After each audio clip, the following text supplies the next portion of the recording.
vis-à-vis des autres, le MBA représente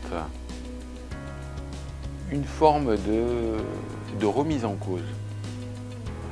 Je trouve une forme de remise en cause et à avoir des armes pour l'avenir et à se dire que l'avenir ne sera pas comme le passé, mais l'avenir, on va participer à sa construction et on va le construire avec des choses qu'on va apprendre, mais aussi avec de la nouveauté, de l'innovation, de l'ouverture d'esprit. Parce que dans le MBA, quelle ouverture d'esprit on a eu en côtoyant nombre d'autres expériences, étudiants, culture, langue, une forme de curiosité aussi. Curiosité, une nouvelle curiosité à apprendre. À apprendre, moi j'ai redécouvert, oui, l'apprentissage. Le programme MBA, d'abord c'est un programme, mais in fine, c'est une réalité. Et j'assimilerais ça à une réalité opérationnelle, une réalité tangible, de difficultés, de douleurs, d'incompréhension de beaucoup de choses. Et beaucoup de frustration aussi, parce qu'on veut toujours être meilleur, parce qu'on se dit qu'on vaut beaucoup mieux que ça.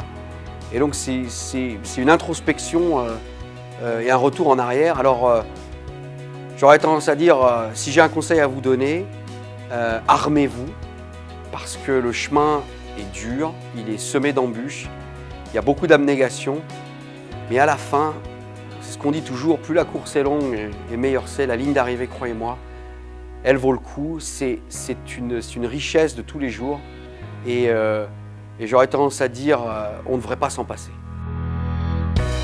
Se retrouver à plus de 40 ans à refaire des études, c'est vrai que le démarrage peut être un petit peu challenging, on va dire, parce que se remettre dans un bain de devoir assister à des cours toute la journée, réviser, etc.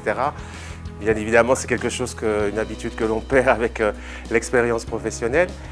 Mais en même temps, on se rend compte que finalement, après 15, 18, 20 ans après les études, finalement, on se rend compte qu'il y a pas mal de choses qu'on n'a pas oubliées et que des choses qu'on a vues pendant nos études il y a plus de 15 ans, ça revient assez facilement, quoi.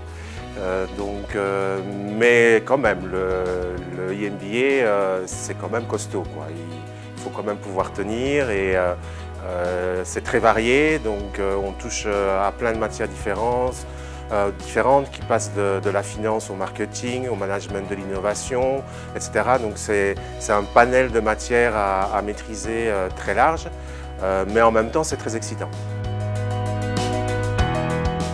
Le vertige de l'écrivain devant la page blanche, je le partage.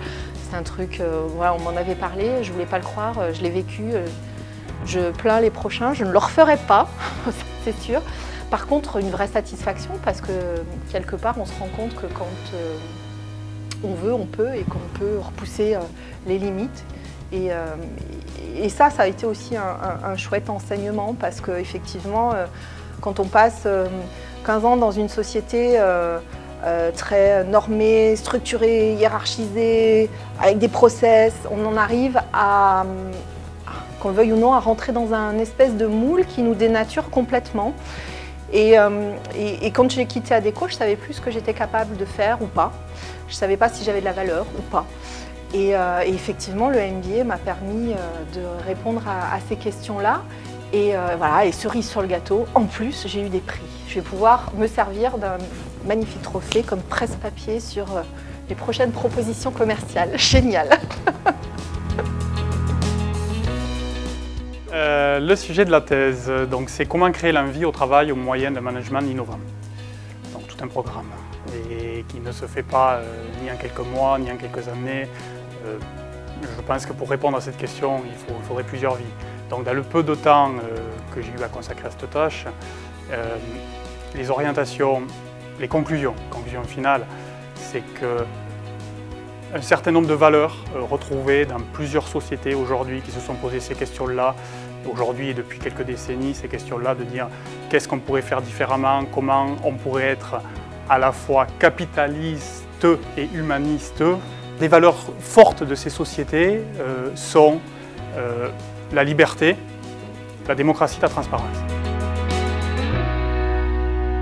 Mais souvent dans la vie professionnelle, et si on prend un poste cadre ou direction, on n'a même plus le temps de réfléchir.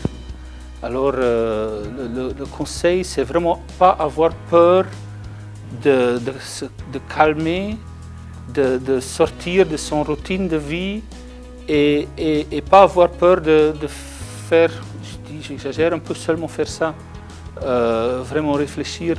Parce que les gens ont peur quand vous arrêtez un travail, ils vous regardent, mais pourquoi vous faites ça? Ils commencent avec tout le risque. Les gens viennent avec le risque. Qu'est-ce qui peut passer? Il ne faut surtout pas avoir peur de ça. Il faut suivre ce que vous voulez vraiment faire. Et c'est ça que j'ai fait. Je voulais faire cette année, cette pause, faire cette étude et je ne me l'ai pas laissé influencer par les autres. Et j'ai dit, je le fais et basta.